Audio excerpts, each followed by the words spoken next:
think I said it at our reverse raffle in the spring when I introduced Stetson.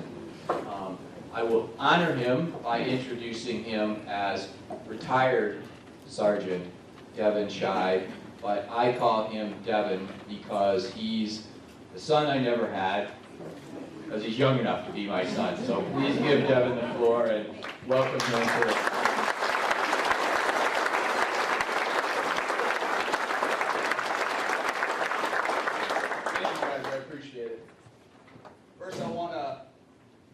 anybody who served in the U.S. military at any point in time, would you please stand up so we can honor you here today?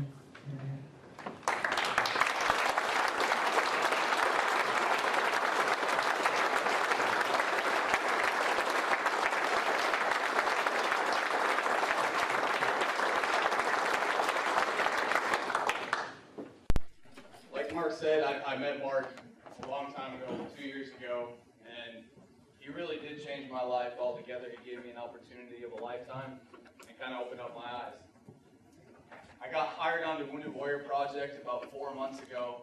My job is to pretty much go around the country and raise awareness for veterans and I'm their voice. I go out there and I tell my story and our struggles and what we go through and what we had to go through to survive.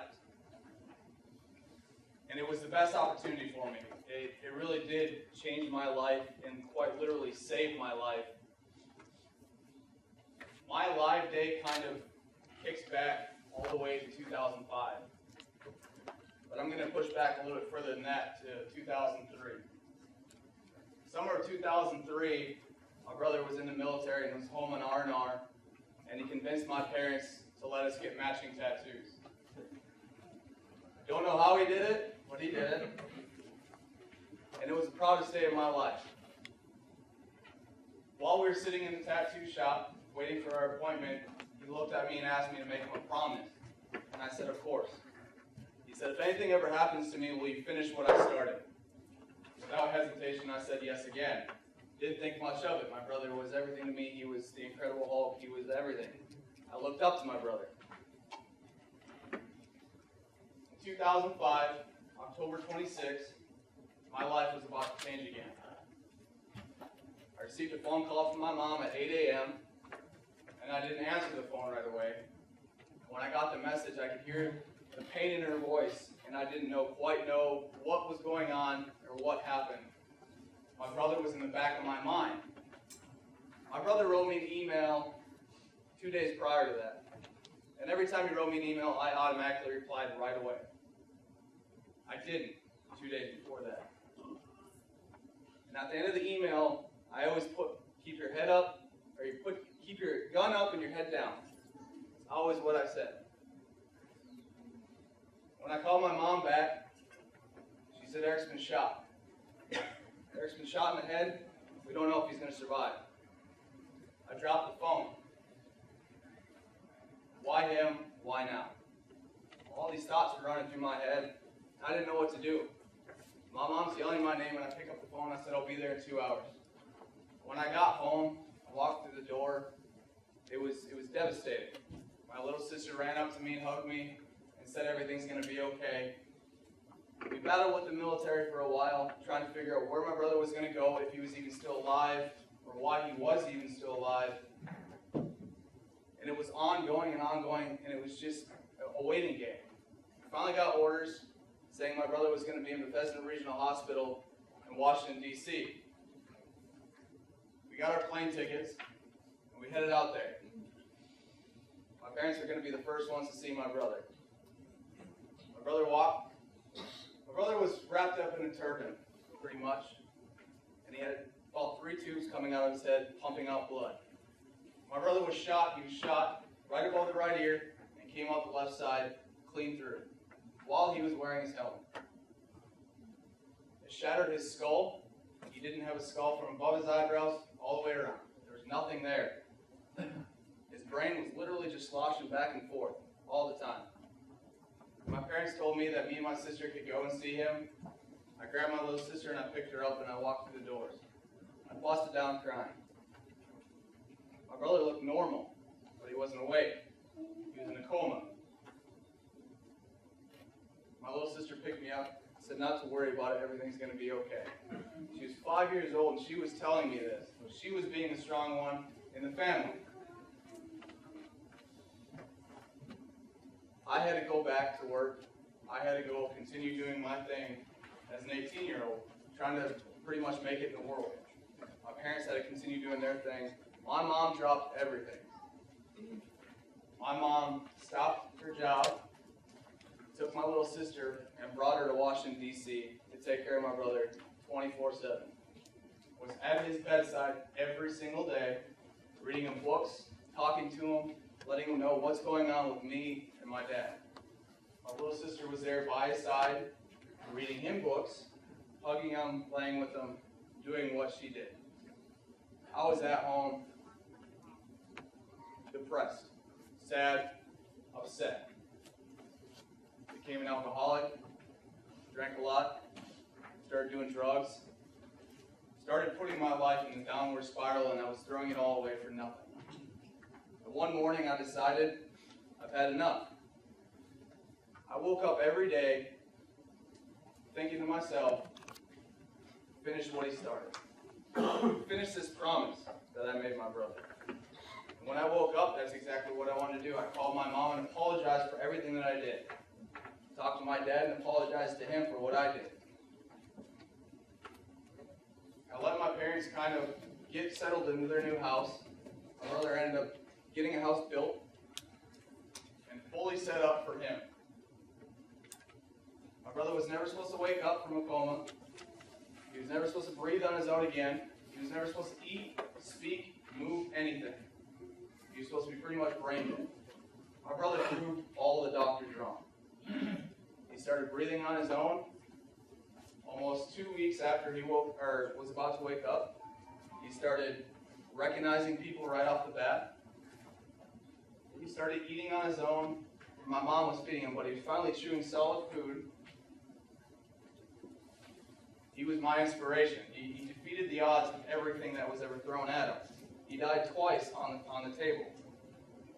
He shouldn't even be alive, but he was still alive and smiling every day, making everybody laugh around him.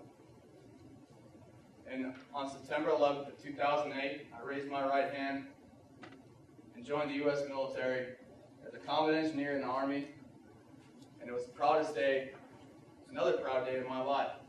I was following my dad's footsteps. My dad was a combat engineer. He served 9 years. My brother was a combat engineer. I only found it fitting to follow in their footsteps and pretty much have the opportunity to blow up crap and shoot crap all the time. What kid doesn't want that? I ended up being with the 101st Airborne Division Air Assault. That was another proud. I would always watch Band of Brothers. I was always happy to be part of them. And I had something to prove in my company. I hold the 12-mile ruck march on the fastest 12-mile ruck march in my company. Not the whole 101st, just my company. But I had something to prove. And depending on who you ask, I was the best soldier there. But it's all depending on who you ask. But I wanted to be something. I wanted to be better pretty much at living and contributing to the States. I wanted to sacrifice my life for this country and my family. And on May of 2010, I ended up deploying to Afghanistan. I deployed to the Kandahar Valley, the Arghandab Valley, and I was at Fob Wilson, and it's in southern Afghanistan, southern and eastern Afghanistan. I was pulled from my company 2 days after I got there to get attached to an infantry company that needed my assets. I was able to blow up stuff on my own because I had the training to do it. We didn't have to call on a lot of other EOD guys, Aaron, for support. We ended up having to call EOD anyways because we screwed up. But that's all right. And on July 2nd of 2010, we were called on a mission. The base right next to us was hit by a vehicle-borne IED, killed 7, injured 14. We were there to clear them out, rebuild, and pretty much help them get back on their feet. We hopped in our trucks doing our normal ritual. We had a prayer that we did.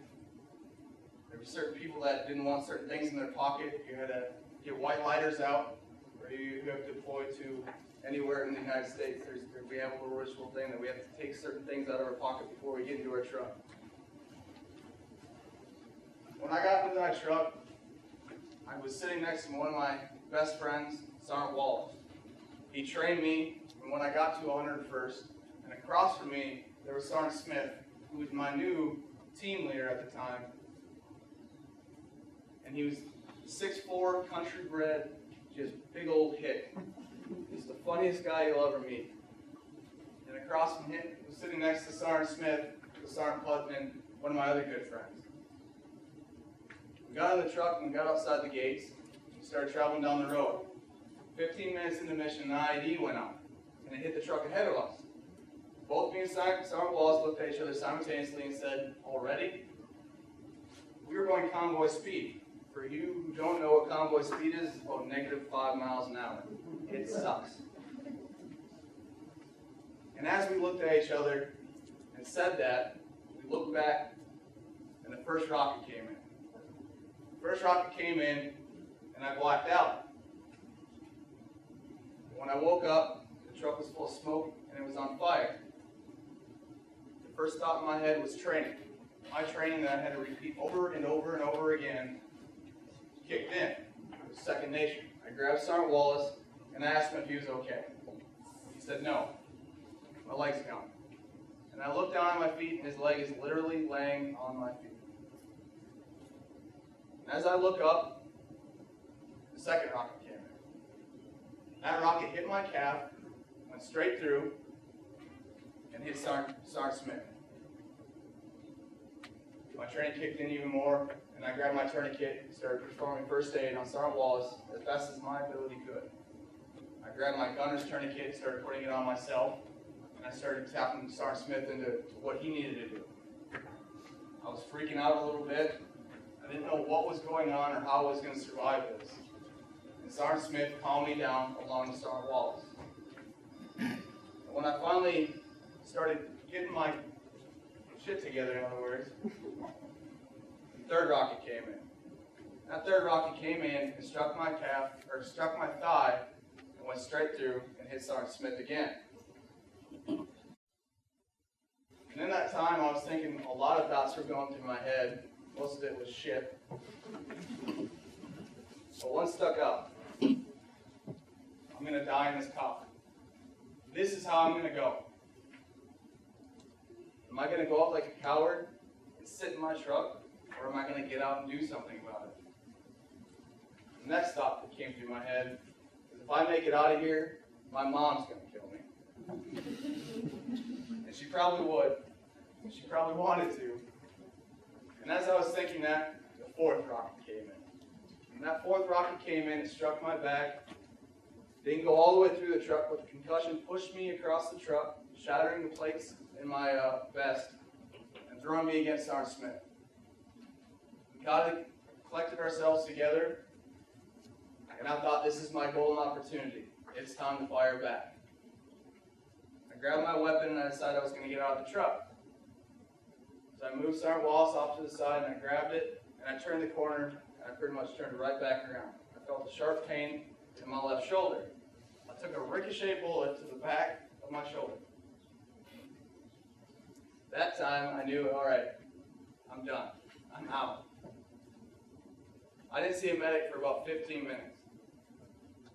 I was watching my best friends bleed out and die in front of my eyes, while watching myself bleed out. The medics were there. They got me out of the truck. They got us in the helicopter, and we were on our way to Kandahar Airfield for the hospital that's over there. When I got there, they cut off all my clothes, and they told me, your leg's going to be taken. That was the first things that they told me. I went into surgery, and I came out, my leg was still there, along with a lot of shrapnel. They said, we have to wait for a couple more x-rays to figure out where exactly it is, and what arteries it's hitting, because you have no feeling in your leg whatsoever. So I said, okay. Went through the second surgery, my leg was still there. They were able to save it, and I think it's because I had the best surgeons out there that day. Someone was watching over me. When I got up from the second surgery, my whole company was standing in front of me, and my commander said, "You want me to call your mom?" I said, "No, if you call her, she's going to find a way to kill you. Don't do that." Let me call her. So I ended up calling her about 8 times before I finally let it ring. When I let it ring, I did like any guy does when something is wrong and asked for Dad. She knew something was wrong, and she said, "What's going on?" I said, "I've been hit, I'm fine, I'm awake, and I'm talking." And I knew that she was sitting there staring at her son, who is now a quadriplegic, sitting right in front of her. I don't want to know what she was thinking. I still don't want to know what she was thinking, because it was just devastating that I had to put my mother and father through that situation all over again. I ended up finding myself in Landstuhl, Germany for a little over a week. From Landstuhl, Germany, my parents pulled some strings and got me to Brooke Army Medical Center in San Antonio, Texas. That's when the Word Project came into my life. The Wounded Word Project knew exactly where I was, what was going on, and contacted my parents and let them know exactly where I was. The Army actually called my parents while I was in Texas and told them that, "Hey, I'm heading out from Landstuhl, Germany to Texas." I was already there. Not a surprise, right? It's military. That's how it works. And there's a lot of paperwork and don't know what's going on. And of course, it was over 4th of July weekend when I was hit. So no one was at the base. When I got there, my brother started taking care of me. How? He would sit by my bed and stare at me and make sure that I needed anything. If I needed anything, he would make sure he called for my mom, or my dad, or my sister. He took care of me. Even in a wheelchair, not able to move, he was still watching out for me. My parents had to go back to their jobs. My brother had to go back to giving his therapy in his house, his showers, all that stuff. And I was left pretty much there alone. And that's when everything kind of kicked into me. Suicide thoughts ran through my head non-stop. I wanted to die. I wanted to die for my country.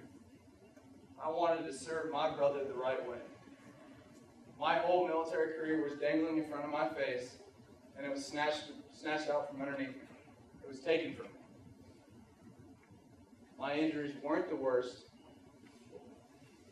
but I felt the worst. I felt like I abandoned my brothers.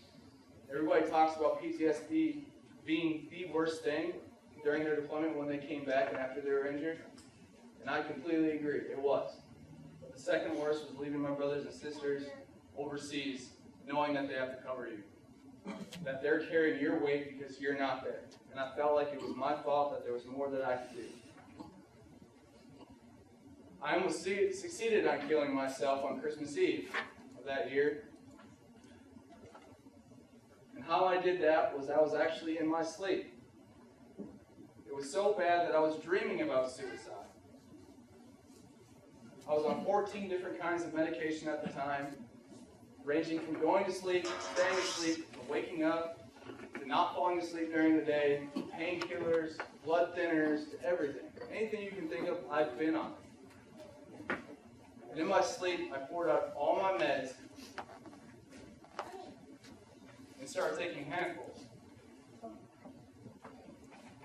My mom and dad saved my life.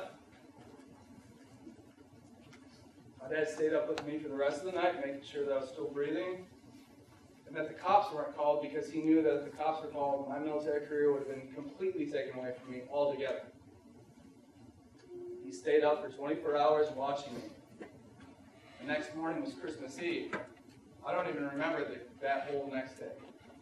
Those meds were still in my body. I had no idea what was going on, where I was going at any time. When I got back to Texas, I was cleaning my barracks room like I should have been doing, but I wasn't caught up quite on them yet. And I found a Wounded Warrior Project business card. And on that business card it said Will checked, and he actually took care of my family while they were there in San Antonio when I was in the hospital. So I decided I was going to take a drive down there and kind of see what they were all about and what they did. So I drove down there. When I walked through the doors, I was greeted with open arms by people that didn't even really know me. But they made time to come up to me out of their little cubicle and talk to me, find out who I was and what I was doing. And I ended up running into a lady at the name of Angela Hemming.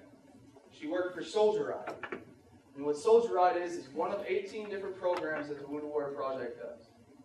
And it puts a warrior on a bike, no matter what his disability is, ranging from double amputees to burn victims to arm amputees to blind people, anything. They can get on that bike. We have 8 different bikes, and they can go and ride for 2 days with other warriors. And I thought to myself, I want to do that. If a double amputee can do it, and I still have both my legs, why can't I do it? So I kind of pitched that to him and said, hey, sign me up, I'll do it. And as I was walking out the door, I had this crazy idea in my head that, why can't I pull my brother? See, I saw on TV of this father and his son doing tri-marathons or triathlons, and he did it all by himself, with no help. So I figured if he can do it, I can do it. That's exactly what I ended up doing. I ended up saying, hey, can I do this? They said, yeah, we can do it. I promise you that we can do it. That's the first promise that someone made to me after I came back from Afghanistan. And about 2 weeks later, I received a phone call asking for measurements of my brother. How tall he was, how heavy he was, from his arm length to his leg length. I didn't know any of that, so I just kind of showed it off to my mom. She knows most of that stuff. And I kind of told my parents about it, saying, hey, I kind of pitched this idea to Wounded Warrior Project. Let's see what happens. They didn't think much of it either. And on the golf course, when I met American Blind Golf in San Antonio, Texas, I received an email of a picture of the bike. The first person I showed was Mark. He said, hey, remember I told you about how Wounded Warrior Project's doing all this stuff? Check it out. This is the bike they just built me. The first words that were out of my mouth after I saw it was, that's not a bike. This bike is kind of a sit-down bike. It's one wheel in front of you and 2 wheels behind you, and you steer on your side. Since I had a bad back, I couldn't sit there and be arched for 25 miles. And after I got that email of that picture, the next day, I received a phone call saying, hey, we want you to do Soldier Ride in Phoenix, Arizona. My first thought was, shit, I didn't think this through too much. They said they're going to fly out my whole family for free. My mom, my dad, my brother, and my sister to Phoenix, Arizona to do a Soldier Ride. So we ended up showing up to Soldier Ride, once again greeted with open arms, not only by the staff, but the other warriors. There was warriors that were just like me, that were battling the same stuff as me. The suicidal thoughts, the PTSD, all that stuff. My injuries didn't seem so bad anymore. My brother was out there mingling with other warriors. My brother doesn't have that opportunity to do it because he's always in therapy, and there's not a lot of warriors in New Mexico. So that first day, I got my little cool bike suit on, those nice little bike shorts that they make you wear. Imagine this and that. It was cute. My dad had to get into it. My brother had to get into it. My mom did. And my little sister. They all had to get into those little bike shorts. And on that first day, I started pedaling. I started going until I started coming up to a hill. And I found myself slowly going backwards. And then I was hauling ass up this hill. I looked behind me and I got 8 other warriors pushing me up this hill. These guys were amputees, burn victims, all this stuff, and they were pushing me. I never had the opportunity to serve with my brother, but at that time I felt like I was. The Wounded Warrior Project logo is known very well. It's one warrior carrying another warrior off the battlefield. Now, whether that battlefield is actually overseas or in their mind. Our goal is to inspire other warriors to be the warrior on bottom to carry their fellow brothers and sisters. That's what our goal is. And I was carrying my brother up those hills and all that stuff, but I was also the warrior on top, getting carried by my other fellow warriors. My parents saw that, and it changed their life altogether, pretty much. It opened their eyes that their sons weren't wounded, that we're still there, and we're still going to continue serving. So we ended up doing that. We finished the ride, and they actually gave us the bike. That bike was given to us free of charge. That was a $3,500 bike just given to us. I wasn't used to that. I didn't think of myself as a hero. I didn't think of myself other than a guy who did what he had to do to survive. And I still continue thinking that day literally changed my life, along with 2 others. It saved my life, and I think it saved my family's life, and it really opened their eyes. I was on 14 different kinds of medication, remember? I took 2 that whole weekend, because I didn't need them. I was better than that. My life didn't need to come to just pills. And up until recently, probably about 8-9 months ago, I was addicted to painkillers. I was on 16 different kinds of painkillers. 16. I was on 8 Percocet a day and 8 Oxys a day. I was killing myself little by little, and nobody knew about it. I kept it all to myself. My family didn't know. No one knew. And I got out of the military on September 12th of 2012. And Mark invited me back up here for a reverse raffle. I actually told him my situation about what was going on. I wasn't getting paid. I was struggling with money because the military wasn't paying me, and it was literally 2 days before I was getting ready to get out. They handed me a plane ticket, and they said, "Good luck, see you later." That was it. I was putting on a uniform every day, and then all of a sudden I had to pack it up and throw it in the closet. It was the hardest day of my life to actually separate from the military. And I kind of talked to Mark for a while about it and said, "Hey, listen, I don't think I can make it. I can't afford it. I'm struggling paying my rent. I can't even put gas in my truck. I got this job that I work, 10 hours a week in, and it's pretty much all it's doing is putting gas in my truck to get to work." He said, "Don't worry about it. We'll get you up here. We'll pay for your hotel. We'll do everything. We just want you to show up and show support for Wounded Warrior Project." And I said, "Okay." During that reverse raffle, they were giving out money and all that stuff, just like they're doing here today, except they were giving it to me. I went home with $900 in my pocket. That $900 went to my rent. And it clicked in my head. People care. Mark listened to me. I didn't really even need to say much, because Mark does most of the talking. But he literally saved me once again. I decided when I woke up in the morning that I wasn't going to do this anymore. I threw away the pain med. I was done. I went to the VA and said, "Hey, I'm done. Take me off. I don't want to do it anymore. I want all off the oxys. Put me on 5% a day, and I'll deal with whatever I have to deal with." They said, "Okay, but you're going to be suffering." I said, "I don't care. I'll deal with what I have to deal with. I put myself in a situation, and I'm going to get myself out." Today, I am happy to say that I only have to take my pain meds maybe once a day, maybe twice a day. That's coming from 16 different kinds of pain medication. That most of the people out there that would take it would literally fall asleep and start drilling on themselves, or it would kill them.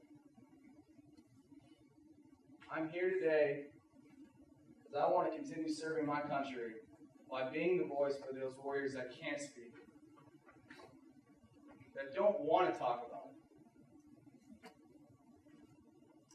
I have the golden opportunity to give back to my country and my family, and this is my family. The United States of America is my family. Everybody in it. Because I would literally sacrifice my life once again for for anybody in this room. Anybody in this room. My brother does the same thing every day. He inspires so many people. And being part of American Blind Golf is literally the highlight of my day. And I think my dad can attest to that because I came back and said, holy crap, you won't believe this, a blind dad actually beat me in golf. All those things that you told me to keep the eye on the ball were full of shit. They're doing it without their eyes. And it amazed me, it really did. It just, being here again this year, and after talking to Roger, apparently I have to come here every single year. That's okay with me. And hopefully next year we can get my brother up here, and he can be part of this and experience this whole thing. Yeah. And I think it really would be amazing to do that. Thank you for your time, and thank you for letting me speak to you guys.